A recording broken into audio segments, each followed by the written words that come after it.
ఏవి మీరు తీసిన ఫొటోస్ నాకు చూపించండి. అది అది చూపించండి. అలాగే.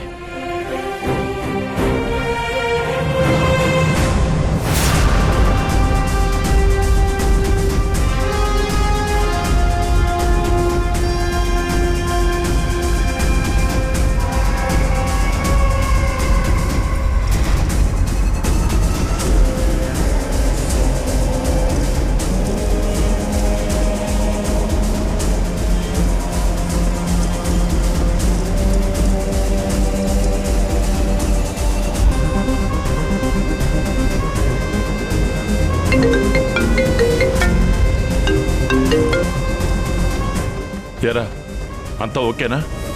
వస్తున్నరికి ఏం కాలేదు కదా? అంటే ఇక్కడ నేను ఎలా ఉన్నానో తెలుసుకోవడానికి ఒక స్పైని పెట్టారు. తను గూఢచారిలా మీకు ప్రతి క్షణం నా గురించి చెప్తున్నాడు. నా జీవితం మీద ఎంత నిఘా ఉంటుందని నేనెప్పుడూ అనుకోలేదు. అది కాదమ్మా, నువ్వు తప్పుగా అనుకోకు. మీరెలా రౌడీ అయ్యారన్నయ్య? నేను సరదాగా మిమ్మల్ని ఏడిపించాను. ఎలా ఉన్నావమ్మా? నేను బాగున్నానన్నయ్య. ఇంతమంది నా గురించి ఇంతలా ఆలోచిస్తుంటే నాకేమవుతుంది? నేను బాగున్నాను. ఆలి అన్నయ్య, బామ్మ ఎలా ఉన్నారు? బామ్మ నిన్ను తలుచుకొని రోజంటూ లేదు. ఆలి ప్రతి పూట నిన్ను గుర్తు చేసుకుంటూ ఉంటాడమ్మా. ఆలి అన్నకి టాబ్లెట్ షీట్ ఎప్పుడు జేబులోనే ఉంచుకోమని చెప్పన్నయ్య. ఖచ్చితంగా అమ్మా. ఇంకేంటన్నయ్య? ఒక్కసారి నిన్ను చూడాలనుందమ్మా. ఇక్కడున్నన్ని రోజులు నువ్వు ఏడుస్తూనే ఉన్నావు. ఎప్పుడైనా వీలు చూసుకుని రా అమ్మా. నీ నవ్వు మొహం చూడాలనుంది.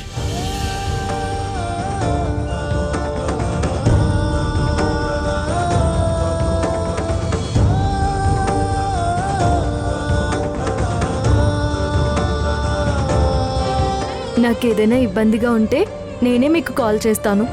పాపం అందరి పనులు మాన్పించి నా చుట్టూ తిప్పకండి. ఈ 2 రోజులు ఉండనివ్వమ్మా, తర్వాత నేనే పంపించేస్తాను.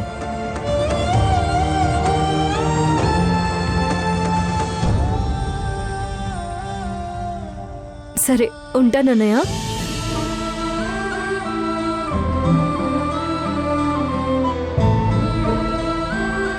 మంచిదమ్మా, జాగ్రత్త.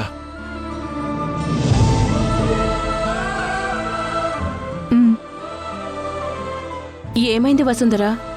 ఎవరితో ఇంతసేపు మాట్లాడుతున్నావు? అంతా ఓకేనా? చెప్తాను సుజా. సరే, మీరు పని చూసుకోండి. పద సుజా.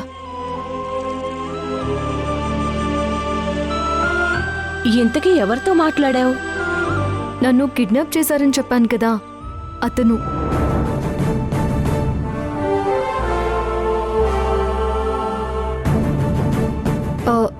అమ్మా, మీరేమీ కంగారు పడద్దు.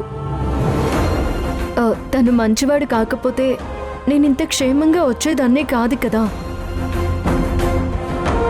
మీరు నాకు అమ్మలా ఎలా దగ్గరయ్యారో, ఒక అన్నలాగా తను నాకు దగ్గరయ్యాడు. తనని నేను మొదటిసారి ఎస్టేట్ నుంచి ఇక్కడికి వచ్చేటప్పుడు చూశాను. ధ్రువ సార్తో కారులో వస్తుంటే ఎవరో 4 రౌడీలు ఒక మనిషిని కత్తులతో 2 వైపుల నుంచి పొడుస్తూ కనిపించారు. అన్నయ్యని హాస్పిటల్లో జాయిన్ చేశాను. తన మొహం అంతా రక్తం. సరిగా తన మొహం చూడలేకపోయాను. హాస్పిటల్లో అతను ఎవరని అడిగితే, మీ బ్రదర్ పేరు సూర్య? అవును. అప్పటినుంచి తనని కాపాడిన అమ్మాయి కోసం ఆయన వెతుకుతూనే ఉన్నారంట. నా చెల్లి లాంటిది అని అందరికీ నా గురించి గొప్పగా చెప్పారు. ఆ తర్వాత ఆయన సూర్యబాయ్ అని తెలిసింది. తర్వాత ఎవరో కిడ్నాప్ చేయమని సూర్యబాయికి సుపారీ ఇస్తే పొరపాటున నన్ను తీసుకుని వెళ్లారు. నన్ను చంపేస్తారేమో అనుకున్నాను. చివరి నిమిషంలో దేవుడి దయ వల్ల నేనే తనని కాపాడానని తెలుసుకున్నారు. ఇంక ఎప్పుడూ కత్తి పట్టుకోనని ప్రమాణం చేశాడు. ఈ వృత్తి మొత్తం వదిలేసి అందరి కోసం ఏదైనా వ్యాపారం పెడుతున్నారు. ఇది నిజంగా జరిగిందంటే నేను నమ్మలేకపోతున్నాను వసుంధరా. ఒక రౌడీ ఇంతలా మారగలడా? ఎవరో సంబంధం లేని అమ్మాయిని చెల్లెల్లా చూస్తారా? గ్యాంగ్లోంచి వెళ్ళిపోతామంటే డబ్బులిచ్చి పంపిస్తారా? అంత మంచి మనసున్న అతను రౌడీ ఎలా అయ్యాడు? నడి రోడ్డు మీద కత్తులతో నరకడం అంటే వాళ్ళ మనసులో ఎంత క్రూరత్వం నిండిపోయి ఉంటుందో కదా. మన మనసుకి బాగా నచ్చిన వాటికి దగ్గరగా ఉన్నప్పుడు మనలో ఒక చలనం వస్తుంది. నువ్వు తనకి బాగా దగ్గరయ్యావన్న మాట మాత్రం నిజం.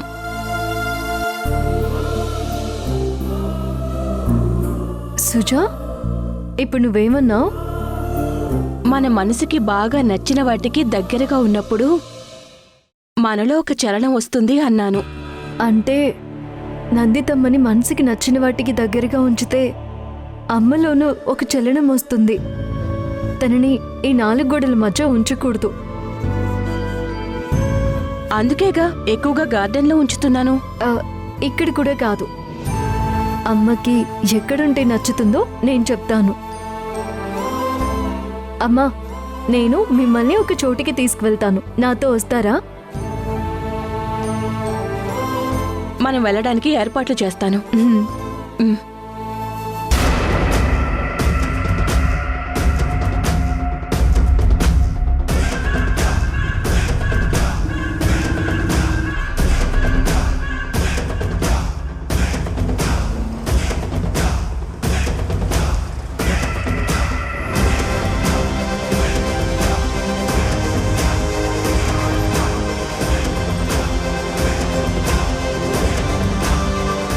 ఆఫీస్లో నన్ను కలవాలంటే అపాయింట్మెంట్ తీసుకుని రావాలి. పోనీ ఇంట్లో కలిసి మాట్లాడదామా? అక్కడ అపాయింట్మెంట్ అవసరం లేదు, కాఫీ తాగుతూ మాట్లాడుకోవచ్చు. ధ్రువాన్ని కూడా కలవచ్చు. ప్రతిసారి నువ్విలా ధ్రువ పేరు చెప్పి బెదిరించాల్సిన అవసరం లేదు. విషయం స్మూత్గా డీల్ చేద్దామని నాకు ఉంది. కానీ బెదిరిస్తే తప్ప మీరు మాట వినేటట్లేరు. పోనీ ఎవరి చేతనన్నా చెప్పించమంటారా?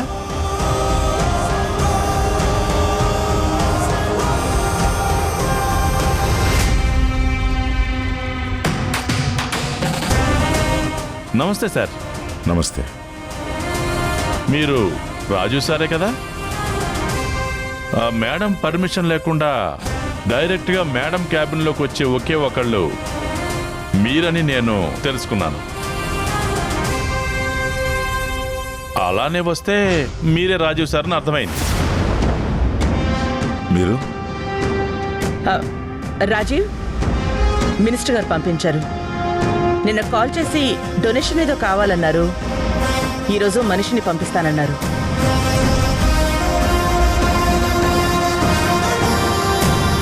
డొనేషన్ తీసుకోవడానికి వచ్చిన మినిస్టర్ మనిషి నేను క్యాబిన్లోకి వచ్చేసరికి కాలు మీద కాలు వేసుకుని నీ ఎదురుగా దర్జాగా ఎందుకు కూర్చున్నాడు?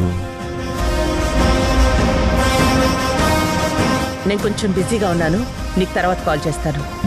ఓకే.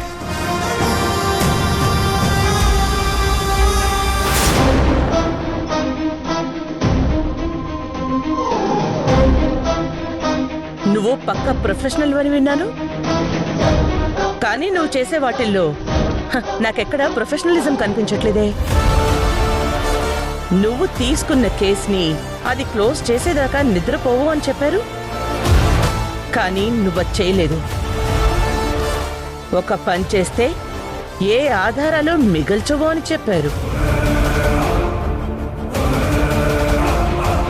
నువ్వు నా క్యాబిన్లో కూర్చుని నన్నే బెదిరిస్తున్నావు. ఆ సూర్య చచ్చిపోయాడు. పాయింట్ బ్లాక్లో గన్ను పెడితే గజగజ వణికిపోయే వాళ్ళని చూశాను. కానీ చావును కూడా గర్వంగా ఒక అమ్మాయి స్వీకరించినప్పుడు నేను ఆ అమ్మాయి చేతుల్లో ఓడిపోయాను. తన చావు నలుగురికి బతుకునిస్తుందని తెలిసి పర్వాలేదు నన్ను చంపండి అని తను చావుకి సిద్ధపడినప్పుడు ఈ సూర్యాభాయ్ ఓడిపోయాడు. చచ్చిపోతూ తను బతుకుని ఇవ్వగలిగినప్పుడు నేను బతికుండి నా వాళ్ళని బతికించుకోలేనా అన్న ఆలోచన అప్పటి వరకు నాలో కలగనందుకు సూర్యాభాయ్ ఓడిపోయాడు. మేడం, నేను ఓడిపోవడం అంటే చచ్చిపోయినట్టే.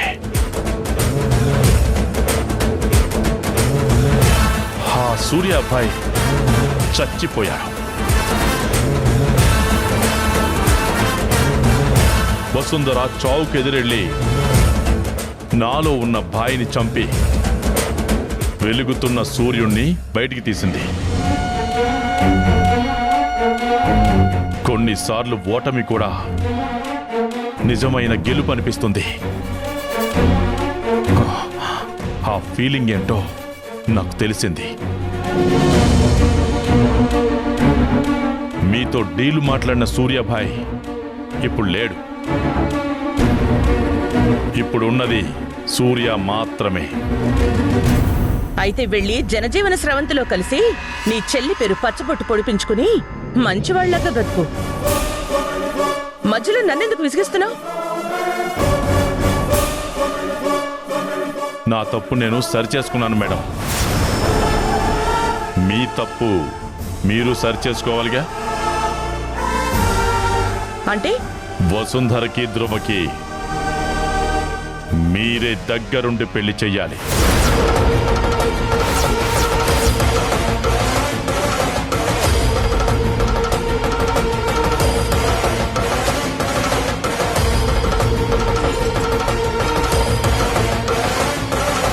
అర్థమైందా? అవసరమైతే నా ప్రాణమైన వదులుతాను గాని దాన్ని నా కొడుక్కిచ్చి మాత్రం పెళ్లి చేయను.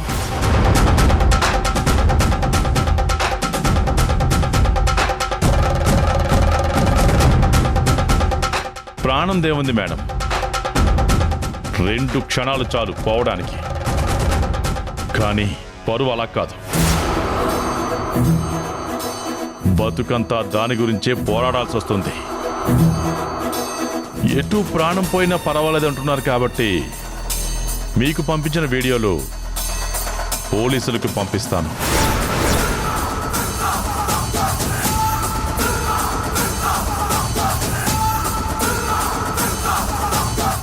మీరు ప్రాణంలా చూసుకునే పరువు క్షణంలో పోతుంది.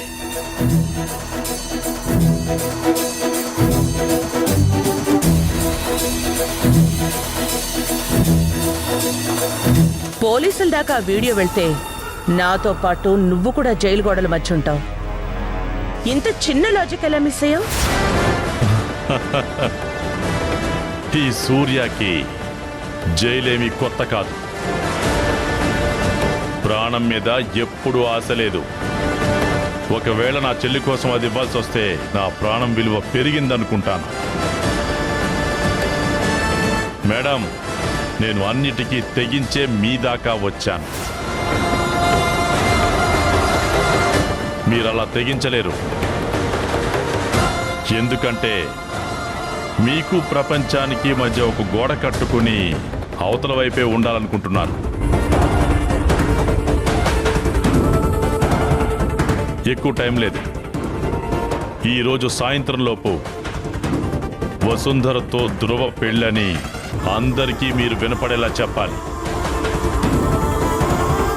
లేదంటే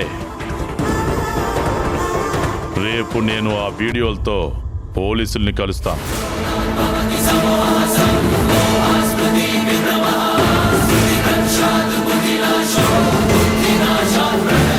జైల్లో కలుద్దామో పెళ్లిలో కలుద్దామో మీరే నిర్ణయం తీసుకోండి.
నందితమ్మా, అసలు ఇప్పుడు మిమ్మల్ని ఇక్కడికి ఎందుకు తీసుకొచ్చానో తెలిస్తే రోజూ వస్తానంటారు. ఒకసారి అటు చూడండి. ధీంతన తోంతన ధీంతన తోంతన నటరాజుకి నట భంగినవో, ధీంతన తోంతన శంకరునికి సంకీర్తనవో. ఈశ్వరుడే అను నిత్యం తనలో తలచుకునే ఓంకారమువో, శివ హృదయం కరిగించే ఆ పంచాక్షరివో.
ఈ రోజుకి ఇక చాలు. అందరు కూర్చొని గజ్జలు సరిచేసుకోండి. బావున్నావా వసుంధరా? బాగున్నాను. అదిగో నందిత మేడం. నమస్కారం నందిత గారు.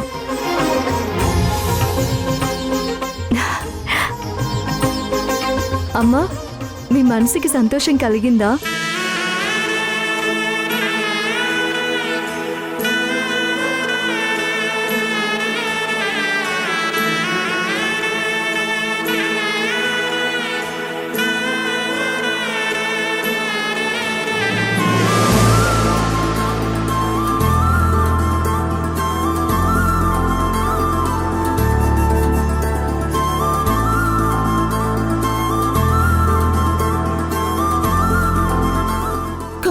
నుంచి నేను పడుతున్న బాధ తీర్చడానికి ఆ కృష్ణయ్యే నేను నా దగ్గరికి పంపించాడు వసుంధర. నేను తిరిగి స్టేజ్ మీద నాట్యం చేసిన అనుభూతిని పొందాను. నా అవయవాల్లో కదలికొస్తోంది. ఇదంతా నీ వల్లే తల్లి, నీ వల్లే.